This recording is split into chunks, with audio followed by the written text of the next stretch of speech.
The sun beats down on a desolate valley. This is Little Bighorn, a place forever scarred by battle. The year is 1876. America is a young nation hungry for expansion, but westward lies a vast and untamed land, already claimed by proud and ancient tribes.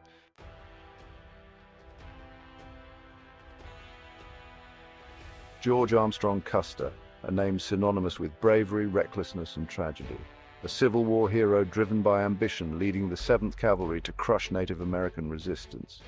Across the plains rides another legend, Sitting Bull, the spiritual leader of the Sioux. He prepares his warriors for a fight to the death.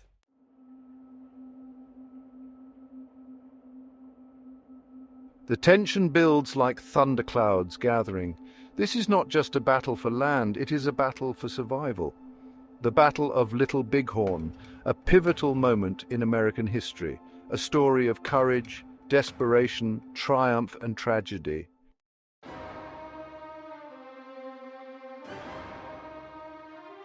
Born in 1839, George Armstrong Custer was a man of contradictions. A graduate of West Point, he was the youngest general in the Union Army during the Civil War. He craved glory and found it on battlefields like Gettysburg. Custer's leadership was marked by both brilliance and recklessness. In the summer of 1876, he would face an enemy fighting for their very survival.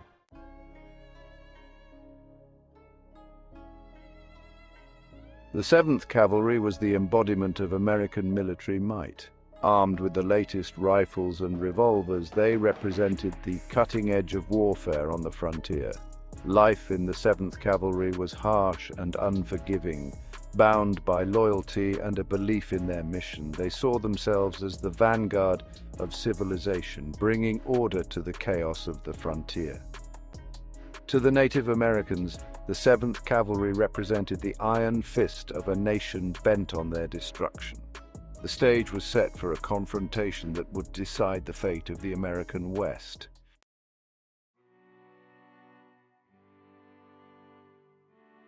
The 19th century was a time of immense change in America, fueled by the concept of manifest destiny. The Transcontinental Railroad, completed in 1869, hastened the pace of settlement. But this progress came at a steep price paid for in the blood and tears of the Native American tribes. The Battle of Little Bighorn would become a symbol of this resistance.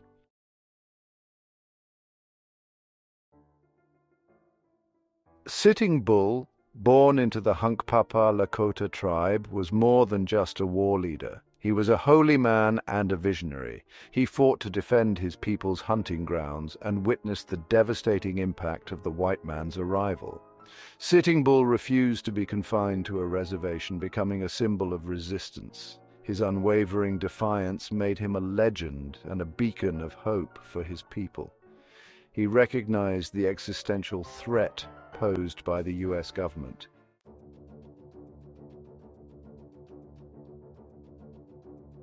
The Lakota, Cheyenne, and Arapaho warriors were not a standing army, but a loose alliance of skilled horsemen and fierce fighters.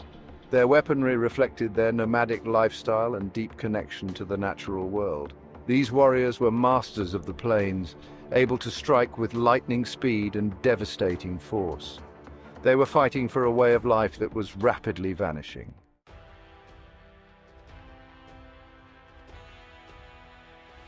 The discovery of gold in the Black Hills in 1874 sparked a gold rush, violating treaties and igniting new tensions.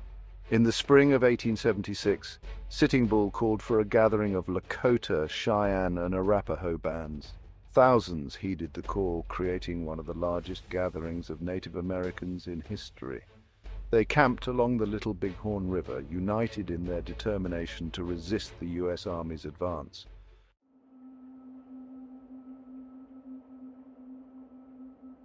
The year was 1876, a year when the chasm between two worlds would widen into a bloody abyss. The discovery of gold in the Black Hills had stirred the hornet's nest of westward expansion. Public opinion, fueled by manifest destiny and racial prejudice, emboldened the government's hardline stance.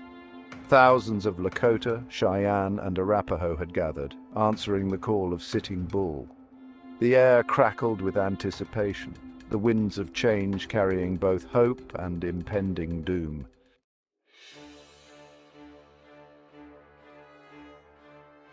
In the heart of this powder keg rode George Armstrong Custer, a man sculpted from ambition and audacity.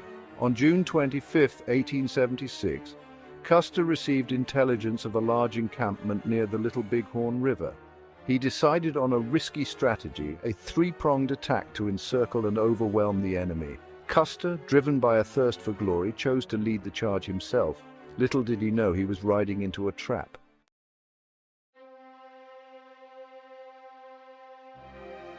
The Native American forces were well aware of the approaching army. Custer had underestimated both the size of the encampment and the strategic cunning of his adversaries. As Reno's men attacked from the south, they were met with fierce resistance. Meanwhile, Custer stumbled upon a force far greater than he could have imagined. The stage was set for a confrontation that would forever be etched in American history.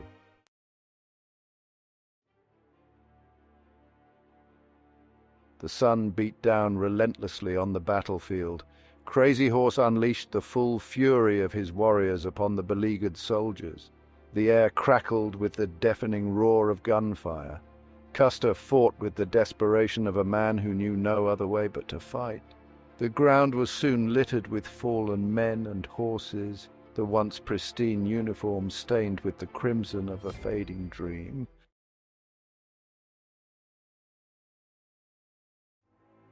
Death on the Ridge, Custer's last stand. The 7th Cavalry, trapped and outnumbered, fought with the desperation of cornered wolves. Custer, his flamboyant persona now stripped bare, rallied his men with a mixture of bravado and despair, the sharp reports of Springfield rifles answered by the haunting hiss of arrows. The soldiers, their formation shattered, fought back to back, every fallen soldier a testament to the ferocity of the fight. Custer's legendary luck had run out. He watched in horror as his men fell one by one. The ridge became a charnel house, a swirling vortex of violence and despair.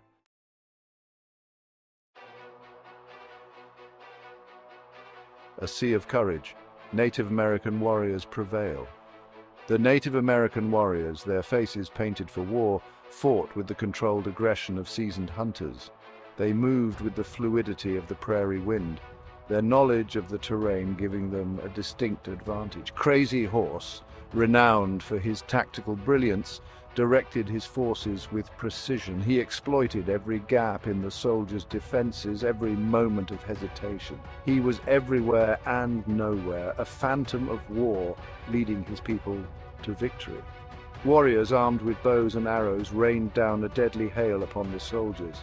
Others, armed with lances and war clubs, charged into the fray, their war cries echoing across the battlefield. The 7th Cavalry crumbled under the relentless onslaught. The tide of history had turned, and the world watched in awe.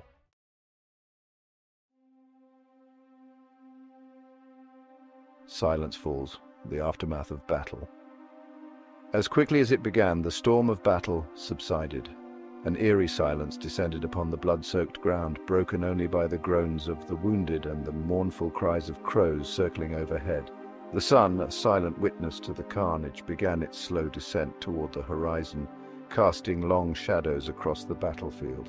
The Native American warriors, their faces etched with a mixture of exhaustion and elation, moved among the fallen, tending to their wounded and gathering their dead.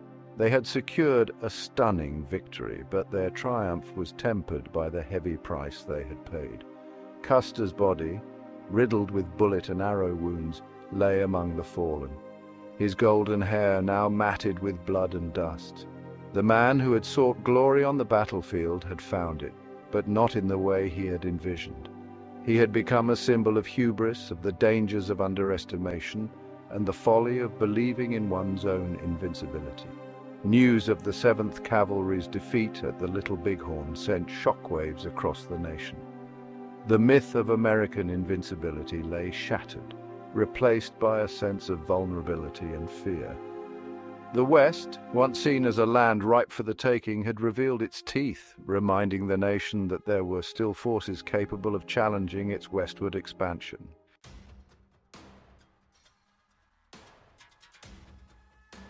The news of Custer's last stand hit the United States like a thunderbolt. Telegraph wires hummed with the grim news, carrying the story from the remote Montana Territory to bustling cities on the East Coast. Newspapers, hungry for sensational headlines, printed extra editions, their front pages dominated by bold pronouncements of massacre and tales of savage brutality. Public reaction was swift and visceral, a mixture of grief, outrage, and a profound sense of disbelief. The nation, still basking in the afterglow of its centennial celebrations, struggled to comprehend how its most celebrated military unit could be so utterly vanquished by a force they considered inferior. Custer, in death, underwent a rapid transformation in the public imagination. His battlefield miscalculations were brushed aside, replaced by a narrative of heroic sacrifice, of a valiant last stand against overwhelming odds. He became a martyr, a symbol of American exceptionalism clashing with the forces of savagery. This narrative, fueled by a potent mix of national pride and racial prejudice, ignored the complex realities of westward expansion, the broken treaties, the forced removals, and the systematic destruction of Native American cultures. It fueled a thirst for retribution, a desire to avenge the fallen heroes of the 7th Cavalry and reassert American dominance over the West.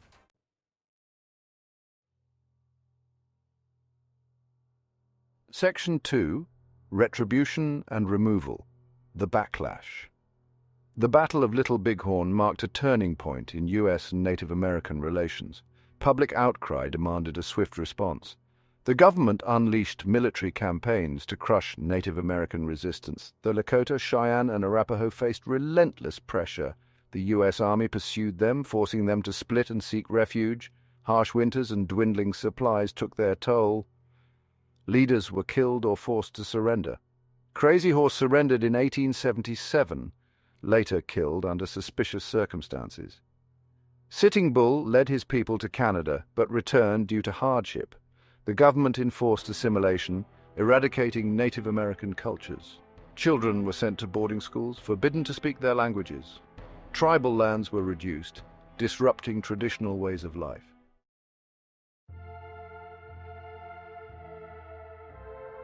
Section 3. A hollow victory, the price of resistance. The Battle of Little Bighorn, a stunning military victory for the Lakota, Cheyenne, and Arapaho, proved to be a Pyrrhic victory. It galvanized public opinion against them, leading to increased military pressure. Their resistance became a poignant symbol of the clash between two worlds. The Little Bighorn battlefield, now a national monument, stands as a solemn reminder. It is a place where the whispers of the past mingle with the wind through the grass. The Native American warriors are finally receiving their due recognition.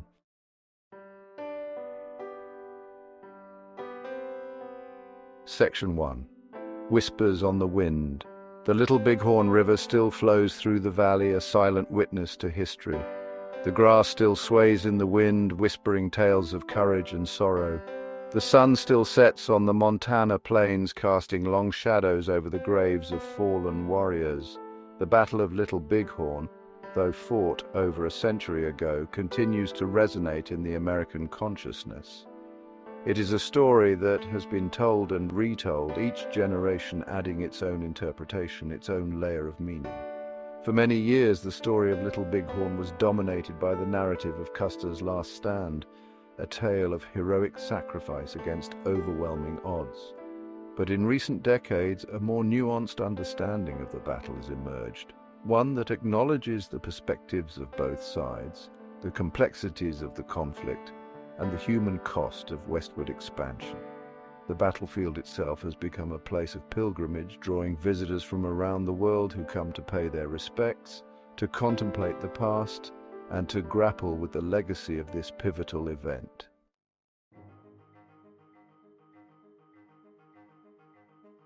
Section 2, A Legacy Reconsidered. The Battle of Little Bighorn was more than just a clash of armies. It was a clash of cultures, of ideologies, of ways of life. It was a microcosm of the larger story of westward expansion, a story marked by both progress and tragedy, by triumphs and injustices.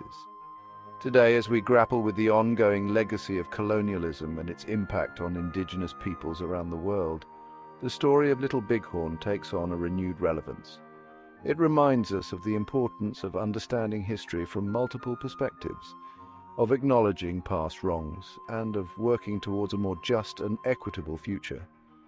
The Battle of Little Bighorn also serves as a reminder of the resilience of the human spirit, the courage of those who fight for their beliefs, and the enduring power of hope, even in the face of overwhelming adversity. The whispers on the wind at Little Bighorn speak to us still. It is up to us to listen, to learn, and to carry their message forward into the future.